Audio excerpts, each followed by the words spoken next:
여야 간 강대강 대치가 계속되고 있습니다. 핵심은 민주당이 이상민 행안부 장관 해임 건의안을 발의하자 국민의힘은 국정조사는 의미가 없다 이렇게 반발하고 있는 겁니다. 정치적 쟁점으로 싸우고 있는 사이에 예산안 처리 법정 시한은 코앞으로 다가왔습니다. 원영섭 변호사, 설주환 변호사 두 분과 이야기 나눠보겠습니다. 안녕하십니까? 예, 반갑습니다. 일단 민주당은 해임 건의안을 출제하는 거죠? 네, 네. 지금 해임 건의안을 발의를 했고요. 그다음에 할 것이고, 그다음에 이 부분에 대해서 이상민 전 장관, 그러니까 장관이죠. 그러니까 그 어찌 보면 기회를 준 것이라고 볼 수도 있을 것 같습니다. 기회를 줬다. 네, 오늘이 벌써 그 우리가 10월 29일 날 발생했던 이태원 참사가 한 달이 딱 됐거든요.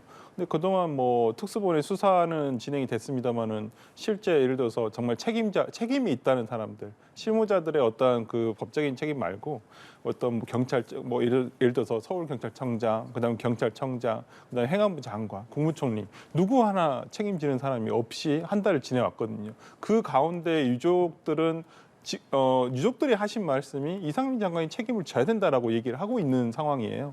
그렇다고 한다면 민주당으로서는 다소 그 참사가 발생했을 직후에는 어찌 보면 국정조사라든지 어찌 보면 이런 해임 건의안에 대한 논의는 있었습니다만은 아무래도 국민의 목소리, 정당성을 싣기는 쉽지는 않았습니다. 그렇지만은 지금 국정조사를 앞두고 어찌 보면 현직 장관인데 수사나 국정조사의 대상이 된다는 것은 오히려 좀 부담이 더 있을 수도 있거든요. 그렇다고 한다면 이상민 행안부 장관으로 하여금 자진 사퇴할 수 있는 저는 마지막 민주당의 기회가 주어졌다라고 보고요. 저는 대통령실과 이상민 장관이 이 부분에 대해서 좀 전향적으로 판단을 해야 된다라고 봅니다.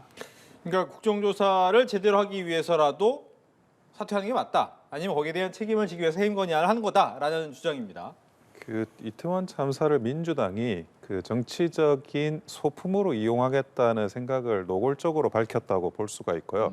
지금 그 국정조사를 한다는 건 어떤 진상을 밝히자라고 본인들이 먼저 말씀을 하셨는데 지금 이상민 장관이 만약에 사임을 하게 되면 전 장관이 됩니다. 전 장관이 되면 후속에서 일어나는 어떤 그 진상이 드러나는 업데이트를 전혀 못 받는 상황이 되고 새 장관이 오면 전에 일어났던 일들을 모르게 됩니다.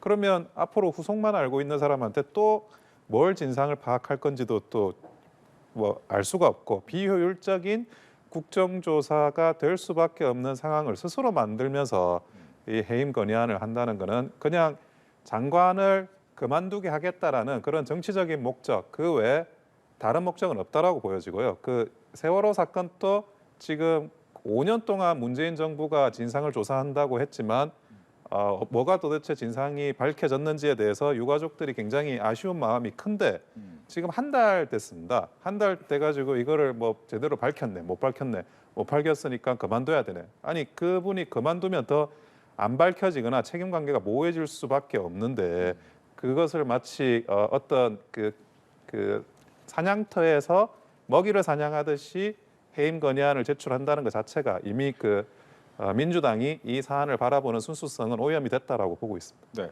즉 장관이 그만두게 되면 공석이 되고 전 장관이 되면 후속 내용을 알 수 없고 따라서 거기에 대해서 제대로 된 조사를 더 못하는 거 아니냐라는 주장을 할 수 있네요. 그건 조금 너무 그러니까 조금 과하게 해석을 하신다고 네. 저는 생각합니다. 이 부분에 대해서는 어차피 그 실무진에서 이제까지 체계상 예를 들어 왜 보고체계가 이렇게 된 것인가? 예를 들어서 현장에서 발생한 긴급 상황에 대해서 왜 행안부 장관은 그 안에 없는 것인가? 저는 이런 부분이라든지 그러니까 우리 국정조사를 통해서 어떤 수사를 하자는 게 아니거든요. 그러니까 정무적인 책임을 져야 될 사람들이 왜 정무적인 책임을 져야 되는지 국정조사 그 과정에서 이러한 상황에 대해서 먼저 세 가지 단계가 있지 않습니까? 예방 단계, 그다음에 현장에서 대처 단계, 그 이후에 어떤 그 참사 이후에 어떤 언행이라든지 부적절한 행동들 이런 부분에 대해서 세 가지를 나눠서 따지자는 것이거든요. 그렇다면 지금 수사는 그렇게 할 수가 없어요. 수사는 어차피 수사하는 것은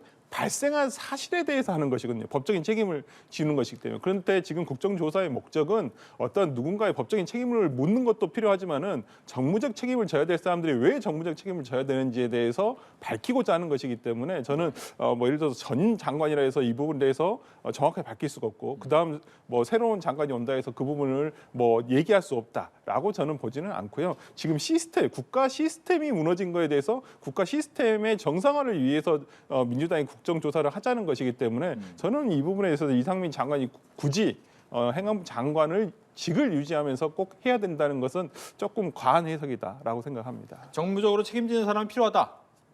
그 책임이라는 거는 법적인 책임과 정무적인 책임이 있을 겁니다. 그런데 어떤 책임이든 그 사실관계의 범위에서 벗어날 수는 없습니다. 그러면 사실관계가 어떻게 일어났는지를 확인하는 게 당연히 필요하고 그러면 이상민 장관은 법적인 책임은 없지만 정무적인 책임은 있는 건지 아니면 법적인 책임도 있고 정무적인 책임도 있는 건지. 근데 책임이라는 단어를 뭉뚱그려서 우리가 많이 단어를 사용합니다. 뭐 사회 구조적인 문제라든지 뭐 그런 복합적인 문제라든지. 그런데 어떤 사람이 져야 될 책임을 지나치게 많이 지면 어떤 사람의 책임을 적게 지는 그러니까 책임의 정확한 적재적소가 일어나지 않게 됩니다. 그러니까 장관이라는 자리 물론 책임은 당연히 뒤따르게 될 수밖에 없고요. 그 책임이라는 거는 결국에는 이 사태 수습을 먼저 하고 책임을 져야지. 그분이 책임을 진다는 거는 사태 수습까지도 포함되어 있는 내용입니다. 그런데 그런 것들은 뭐 전혀 도외시하고 일단은 뭐 직을 그만두는 거다. 직을 그만두는 게 최고다라고 이야기하는 거는 저는 이 사건을 계기로 해서 책임을 진다는 게 뭔지가 좀 더 과학적이고 좀 더 정무적이라고 하더라도 디테일하게 가져가는 계기가 됐으면 좋겠습니다. 네. 이 장관 해임 건의안은 이제 대통령이 꼭 받아들일 필요가 없잖아요. 네, 뭐 그러기 때문에 그렇습니다. 갖고 있는 카드가 탄핵 소추 아니에요. 네. 그러니까 왜 그러냐면 해임 건의안은 저번에 우리 박지원 외교부 장관에 대해서도 해임 건의안을 제기했었습니다. 그렇지만은 뭐 불수용을 하신 거죠. 이건 거부권이 없으니까요. 그렇다고 한다면 이번에도 불수용할 확률이 굉장히 높죠. 뭐 이제까지 뭐 윤석열 대통령의 뭐 어떤 이상민 장관에 대한 어떤 뭐 믿음이라고 해야 되나요? 신뢰 뭐 이런 부분에 대해서는 뭐 해임 건의안으로 되지는 않을 거라고 저희도 생각을 합니다. 민주당으로서도 그렇기 때문에 어찌 보면 법적인 책임이 뒤따라 있다는 거예요. 탄핵 소추는 그러니까 그 우리가 얘기하는 해임 건의하는 것은 부당한 어떤 직무 수행이라든지 부도덕한 어떤 이런 부분에 대해서도 제기가 가능한 거지만은 탄핵 소추라는 것은 법적인 위반한 사항 그리고 이 위법한 것이 중대한가에 대한 것을 따져보는 것이거든요. 저는 지금 뭐 민주당에서 검토를 한 뭐 이상민 장관의 어떤 이런 법적인 책임 위법 여부 이런 것도 저는 차고 넘친다고 봅니다. 이런 부분에 대해서 민주당으로서는 당연히 이상민 장관이 스스로 자진 사퇴를 하거나 아니면 윤 대통령이 이 부분에 대해서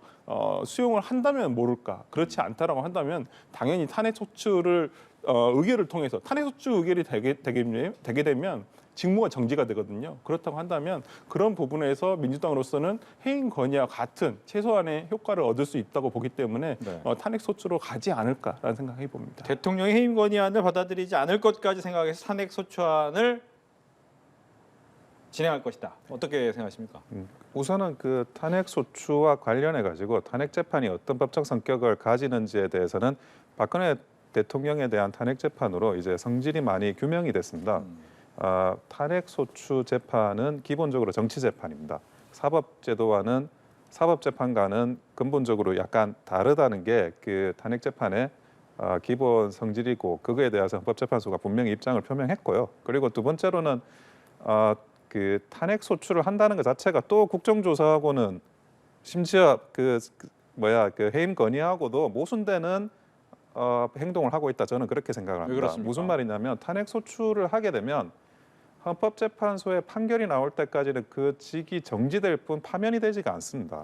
그러니까 파면이라는 결정이 나와야만 그 자리에서 물러날 수가 있는 겁니다. 탄핵 소추를 했기 때문에 자리에서 물러날 수가 없고 단순히 이제 차관 대행 체제로만 진행할 수밖에 없고 직만 정지되니까. 직만 정지되니까 네. 그렇게 하는 게 그 기존에 이제 국정조사든 아니면 해임 건의안을 한 의도하고도 다 모순될 수밖에 없는 그런 정치적인 어떤 수단을 강구하고 있다라는 말씀을 드리고 싶고, 그리고 한 가지 더는 탄핵 소추 재판을 통해 가지고 이게 그 인용이 아니라 기각이 됐을 때 그 정치적인 파장에 대해서는 민주당이 어떤 대안을 갖고 있는지도 굉장히 궁금합니다. 예를 들어 기각이 됐어요. 그 이상민 장관에 대해서 파면하지 않는다라고 기각이 됐을 때, 그러면 윤석열 대통령은 그럼에도 불구하고 직을 그만두게 해야 되느냐? 무슨 말이냐? 헌법에 위반되지 않는 직무 수행을 한 장관을 직을 그만두게 해야 되느냐? 오히려 이제는 헌법재판 결과가 나왔기 때문에 직을 그만두게 하지 못하고 계속 유지하게 해야 되는, 또 어찌 보면 헌법적 의무를 부담하게 되는 겁니다.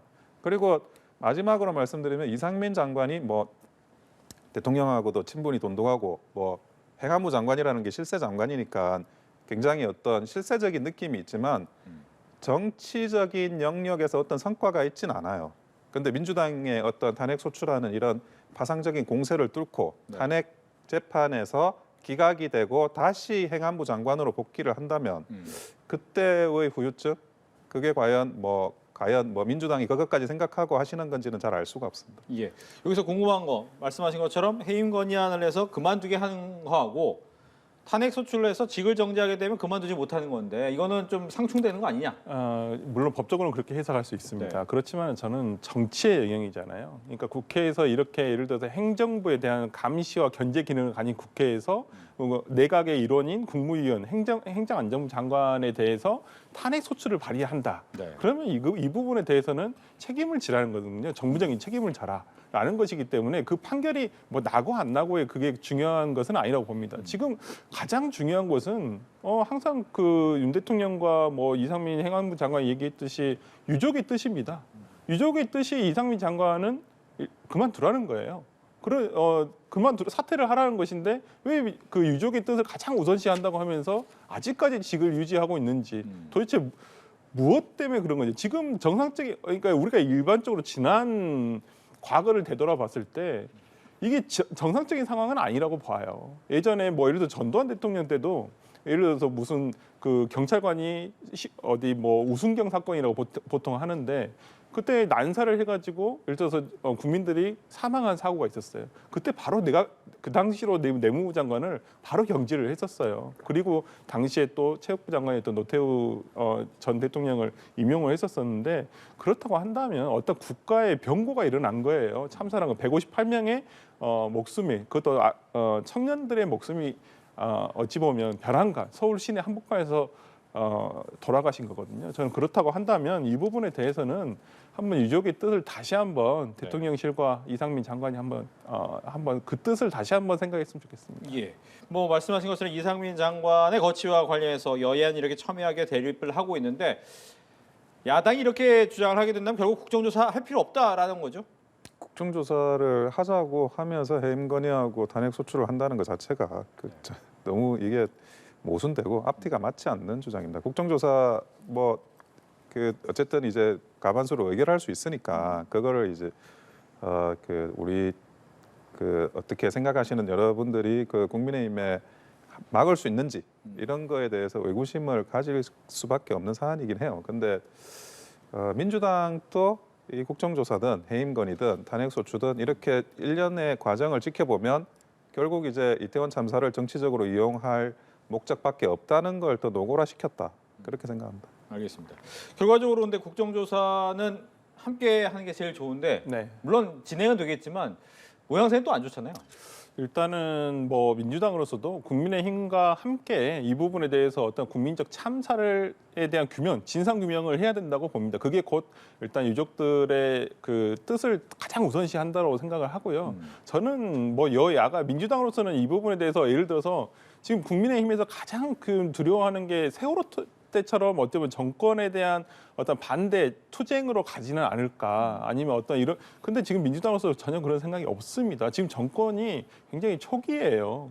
정말 나라가 대한민국이 잘 될 수 있도록 항상 돕고 싶은 마음이 우선이고, 그렇기 때문에 저는 이태원 참사를 이용한다라는 생각을 민주당이 가져본 적도 없고 가질 수도 없다고 보고요. 이 부분에서 국정조사를 통해서 과연 왜 이런 일이 발생을 했었을까? 지금 우리가 수사로 뭐 지금 여당과 정부 여당에서는 수사의 결과를 보고 한번 판단해 보자. 이 부분을 계속 말씀해 왔는데 지금 수사 결과 어떻습니까? 거의 그 밑에 실무자들만 지금 뭐 처벌을 하거나 뭐 용산구청장 하거나 그렇지 않습니까? 이 국민들이 바라는 건 그런 게 아니거든요. 이 부분 당연히 뭐 잘못이 있으신 분은 처벌돼야 되고 또 정무적인 판단에 정무적인 책임을 지셔야 될 분들을 지셔야 되는데 지금껏 정부 여당 어느 누구도 지금 그러지 않고 있고 아무 일도 없었다는 듯이 지금 어떤 업무 수행을 하고 있는 부분에 대해서 저는 이 자체가 이상민 저는 장관이 계속 직을 수행하고 있는 자체가 저는 유가족들에 대한 2차 가해라고 봅니다. 진짜. 또 이태원 참사를 국정조사도 중요한 이슈지만 또 하나의 중요한 이슈가 이 내년도 예산안을 법정 시한에 잘 처리하느냐. 특히 이제 첫 번째 윤 정부의 첫 번째 예산안이기 때문에 이 부분에 대한 관심도 많은데 시한 지키기는 쉽지 않아 보입니다. 역대 이제 예산안 처리가 제대로 법정 시한 맞춰가지고 된 전례가 없고요. 네. 그리고 특히나 이번 예산안은 역대 최고의 긴축 예산입니다. 저번 그 예산보다 많은 범위를 줄여 나간 예산이기 때문에 이렇게 줄인 예산이 원활하게 그렇게 제대로 통과될 가능성은 거의 없다고 생각합니다. 네.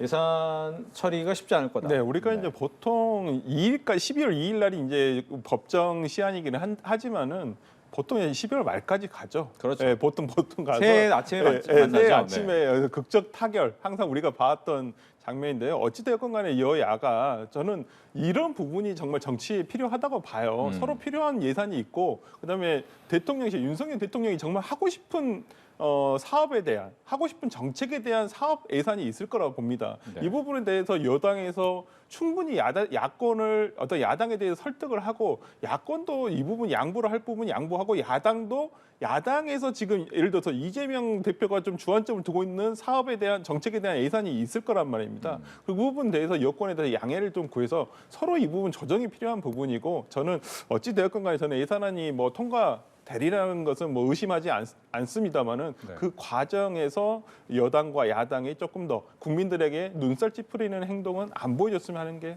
바람입니다. 알겠습니다. 뭐 여야 간에 이제 뭐 현안도 하나씩 좀 질문을 드리면 먼저 국민의힘 전당대회 얘기가 나오는데 전당대회 2말 3초 뭐 윤심 작용 얘기 또 나와요. 이 부분은 어떻습니까? 이번에 이제 당헌을 개정하면서 그 전에 없던 당헌 규정이 들어왔습니다. 그게 뭐냐면 이제 비대위의 임기가 6개월로 고정이 된 겁니다. 물론 1회에 걸쳐 가지고 6개월의 범위 내에서 연장을 할 수는 있습니다. 네. 근데 일단은 6개월의 그 기간을 가지고 있는 비대위가 끝나는 타이밍이 이제 3월 초입니다. 그래서 3월 초에 비대위를 끝내고 새로운 전당대회를 할 거냐 말 거냐에 대해서는 시간의 흐름에 따른 자연스러운 논의 테이블이 될 수는 있다고 생각합니다. 근데 이 전당대회를 해가지고 지금 현재 새로운 이제 리더십을 구축해 나가는 거는 그게 또 만만치 않은 부분이 있는데 첫째는 이제 조강특위를 하고 있다는 점 그리고 조강특위가 아마 순조롭게 이제 잘 끝나기를 또 바라는 거지만 또 당무감사를 하고 있습니다. 당무감사가 최소한 5개월 정도는 소요될 거라고 보고 있는데 그러면 당무감사와 전당대회를 동시에 진행한다는 게 과연 이게 정치적으로 오해받지 않으면서 뭐 전당대회를 할 수 있을지 아니면 당무감사를 할 수 있을지가 의구심이 들고요. 그리고 지금 이재명 대표의 어찌 보면 대장동 수사를 시작으로 해가지고 예. 그 나머지 수사들이 뭐 서해 공무원 피살 사건이라든지 나머지 수사들이 쭉 있는데 이런 과정에서 이제 전당대회로 이슈를 모두